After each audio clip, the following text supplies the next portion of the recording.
And so I guess the first question I'd like to ask you all is, have you heard of climate change before? Right. And so what are the causes of climate change?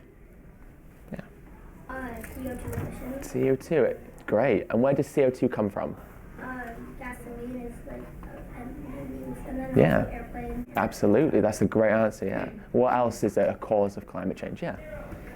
Methane. And where does methane come from? They're from waste of animals. Yeah. That's a good way of saying it. Yeah, caused by the digestion of animals or the farts, right? Is that what you wanted to say? Exactly, yeah. So who here has heard that animals or animal farming has contributed to climate change? That's great. So methane is even worse for the environment than CO2. In fact, it could be anywhere between 20 to 26 times worse than carbon dioxide. And we think about all these animals that we have that we farm, all the cows and the goats and the sheep, and the fact they're constantly consuming food, and so they're always digesting, which means they're always producing this gas. And then we take all their manure, all the feces that they pass through their digestion, and we use it for fertilizers, for plants and for crops. The manure also releases toxic greenhouse gases like methane and also nitrous oxide as well, which is even worse for the environment. And we talked about the temperatures rising and how that's really bad for animals. And what about humans as well? What happens to humans that live in, say, the equator, the really hot area of the world? What will happen as the temperatures rise? Go on. They either perish Yeah. or they starve to death. Yep. Or I guess another option would be that they move, that they travel or they migrate. People have to move either further north or south, and of course north makes more sense. So they'll come up to Europe, into the North Americas, so we're looking at the USA and Canada to try and find colder climates. Like also overpopulation. Absolutely. More resources, and then the cycle comes together. But we have less resources because our planet is so hot. And apart from greenhouse gases, why is farming animals bad for the environment? Are there any other reasons? Yeah. Because you're taking animals and you're forcing them to be in cages and being separated, and the animals don't like it, and most people don't like how the animals are trapped and don't get to like see light most of the time, and they're mostly confined with their own peers. Yeah, so there's the ethical argument as well, which is why I went vegan to begin with and how animals are treated. And so that's the thing about being, I guess the word is vegan, and we'll come on to what that means in a minute, is there's so many reasons to live that way. Let's say we have an area, and that area is full of trees, but we want to graze animals on that land, or we want to build barns to put animals in. What do we have to do with the trees? Yeah. And then, make space, cut them down and make space for them. Absolutely. So cut them down to make space. And what's the problem with cutting down trees? Yeah.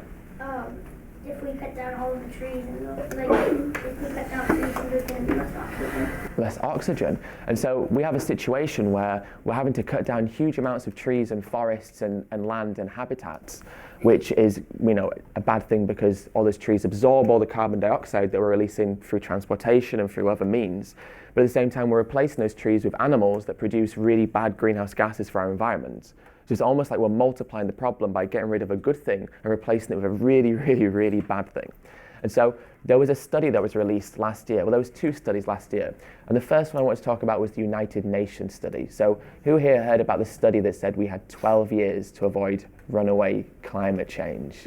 Right. Everyone else hear that? Yeah?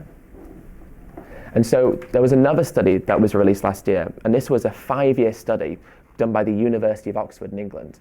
And it's the best study that's ever been done about farming and the environment. And we were talking about land usage just then. And it said that 83% of all global farmland is used just for animal farming alone. Yet it only provides us with, say, 18% of our calories and around 30% of our protein worldwide.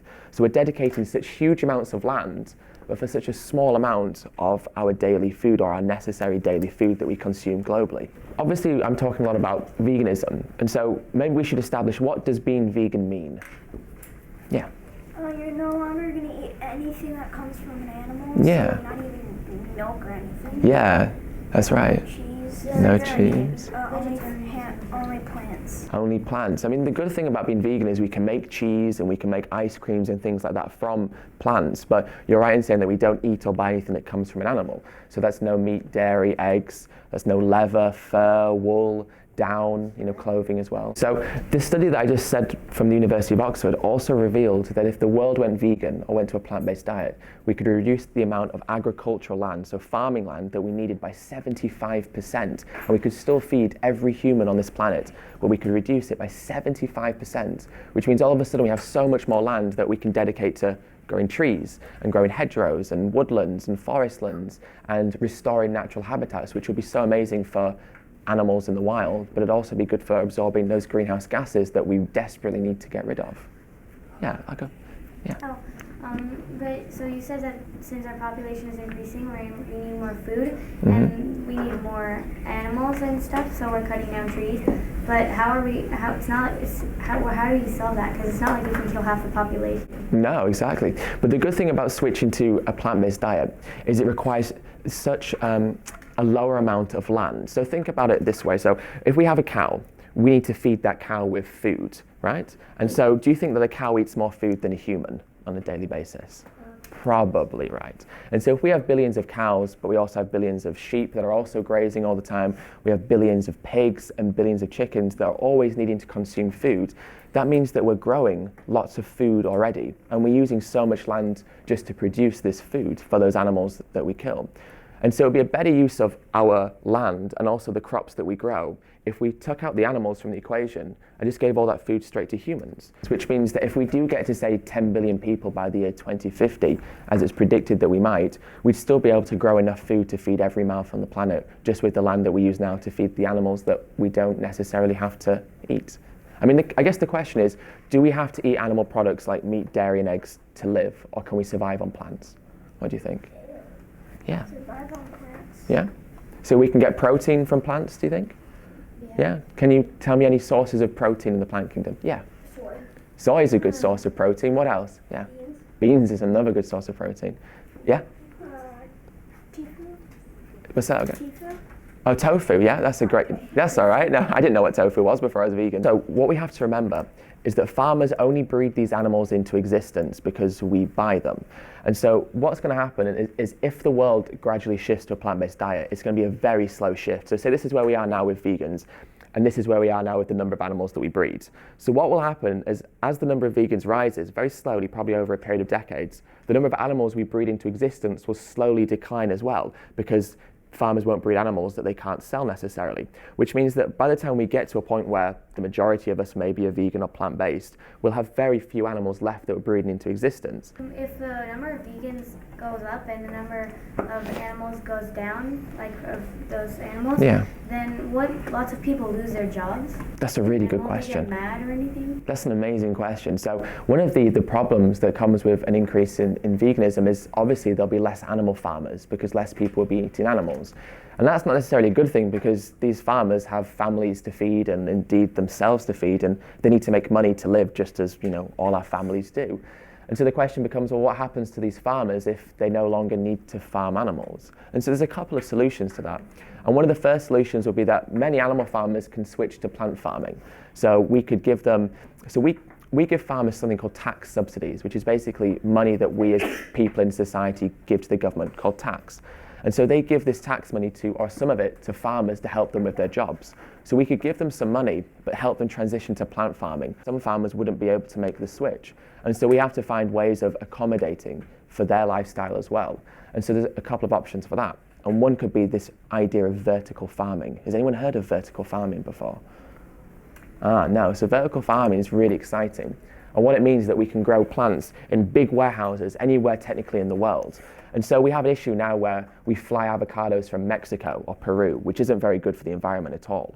But what we could technically do is we could grow avocados here in Holland or anywhere in the world in this vertical farming system, because it's all indoor and the farmers basically simulate what it would happen naturally. You need the energy to...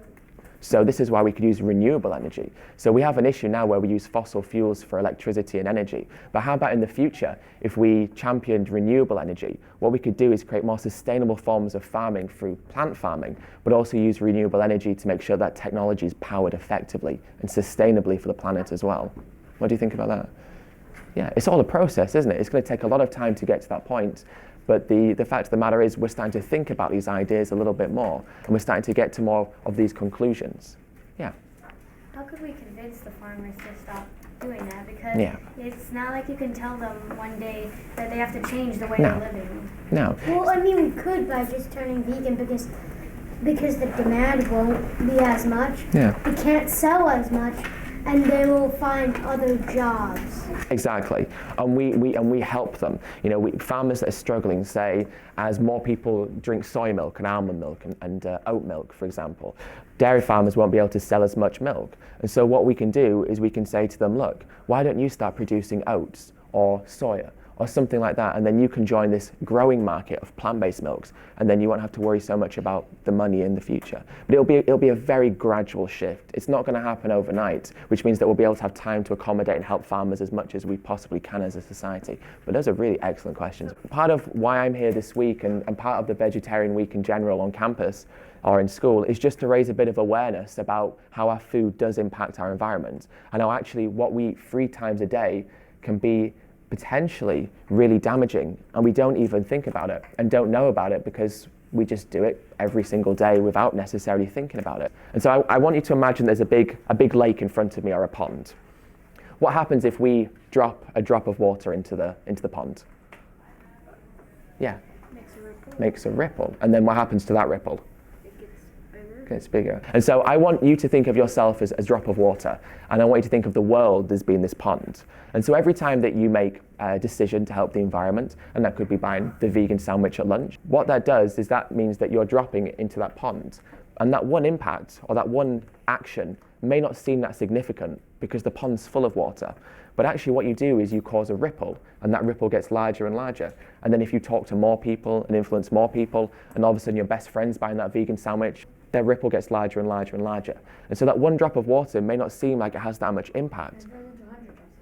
Yeah, exactly. But then imagine if there's 100 drops of water, and that effect becomes bigger and bigger and bigger. But that one drop of water can change the landscape of the pond. And so think of yourself as a drop of water that has the capacity and the ability to change how the world looks just by making simple choices every single day with the abilities that you have. I think it's quite empowering.